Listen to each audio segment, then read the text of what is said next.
sur un 4-2-3-1 et être en 4-1-4-1 à plat sur les phases défensives. Et premier ballon intéressant dans la profondeur pour la Lassana Doucouré qui est pas hors jeu. La Lassana Doucouré sur le poteau. Et la seconde chance, pourquoi pas, l'arrêt d'Enzo Basilio qui vient confirmer que c'est vraiment l'un des tout meilleurs gardiens dans ce championnat, pris à revers mais aidé par le poteau. Il sort déjà un arrêt de très grande classe. Alors bien sûr il y a des fois des petits restes on va dire de son poste de latéral, peut-être des montées un peu tardives. Ah, attention à ce centre au second poteau, la Lassana Doucouré qui va déjà confirmer ce Chambly Time, 41% de buts inscrits dans les 25 premières minutes. Encore une stat qui se confirme, encore la Lassana Doucouré pour aller faire trembler le filet. La Lassana Doucouré pour la première fois pardon, cette saison. 1-0, 10e minute. Ouais, très bonne pression de la part de Fleury, très belle couverture aussi de Ben Ali, le ballon récupéré très haut par Maxime Fleury avec du tempo, du rythme, le décalage pour Ben Ali. La première intention et le retour surtout du capitaine Thibault Jacques sur la première incursion aboutie du côté taulier.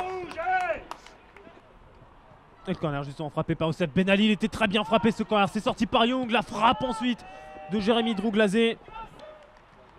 J'ai pas envie d'être mauvais angle ou oiseau de mauvais augure. Bon, l'action déjà avec Guillaume Marie et ce centre, la sortie de Basilio un peu manquée. Joris Correa, quel arrêt de Basilio, mais derrière ce garçon a envie de prouver qu'il va marquer cette année, qu'il peut enfin marquer. La Lassana Doucouré pour son tout premier doublé de la saison et premier doublé depuis quasiment un an. C'était à la fin de la phase allée qu'il avait inscrit son dernier.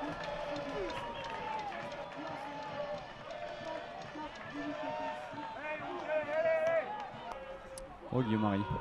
Oh, c'est très bien joué ça pour Julie Calcrion. Le centre à terre, l'arrivée derrière de Seb Flochon qui ne prendra pas le quart, mais là aussi c'est un vrai symbole, une vraie preuve de ce début de match comblisien. Même Flochon se retrouve en position de frappe avec 0 marquage.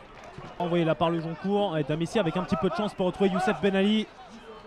L'accélération du numéro 7 Concarnois. Et le très bon centre de Ben Ali.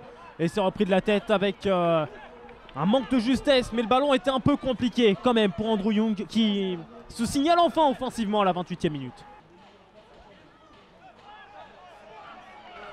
Et niveau tonicité, Guillaume Marie est pas mal aussi. Correa qui arrive dans la surface de réparation au duel face à Janez et en angle fermé Enzo Basilio encore pour sortir un très bel arrêt et couper une possibilité de triplé express pour la Lassana Doucouré, bien placé derrière. Elle aurait pu s'offrir un triplé en 20 minutes.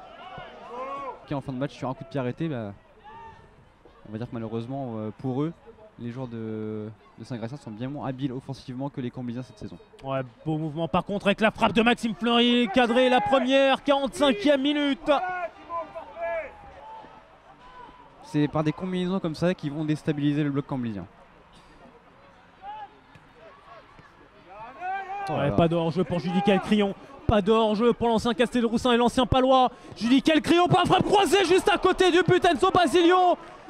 Il ne donne pas grand-chose, hein. C'est du jeu long systématique du côté de Concarneau. C'est du jeu court et du réalisme pour Chambly qui maintient ses 41% de buts inscrits depuis le début de saison dans les 25 premières minutes. Pour preuve ce soir, la Lassana Doucouré à la 10e et la Lassana Doucouré encore à la 24e. 2-0 à la pause.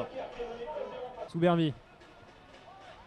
Basilio pour boxer, Correa pour redresser, c'est contré par Guillaume Decker. Première opportunité en cette seconde période à la 48e minute.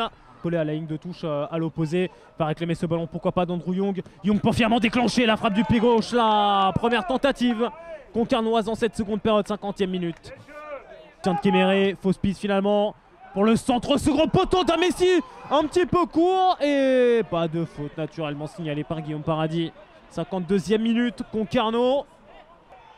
Attention quand même à Maxime Toupin qui se met un petit peu à la faute. Joris Correa, pourquoi pas la balle en retrait. Il préfère finalement la frappe et l'arrêt d'Enzo Basilio. La remise de Flochon. La Lassana Doucouré. Flochon à nouveau pour la Lassana Doucouré. Le double buteur en position de centre. Ouais, c'est renvoyé finalement par Maxime Toupin.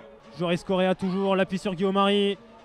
Ça va peut-être parvenir à la Lassana Doucouré. Doucouré dans la surface de réparation qui se fait subtiliser le ballon avec son retour vraiment salvateur de Florent Le Joncourt. Correa bien frappé avec cette tête qui va filer juste à côté. Le corner d'Anthony Soubervi sur la tête de Guillaume Decker à la 61e minute. On est encore proche du 3e but camblisien. Franc justement frappé direct, Simon Pondemé pour capter la tentative de Guillaume Jégou, 77e minute. Oh attention dans la surface de réparation, la frappe croisée d'Olivier à la parade de Simon Pondemé. La seconde chance n'arrivera pas de suite en tout cas avec Ben Ali. Là le ballon il n'a pas flotté, il est parti directement dans la main de Simon Pondemé.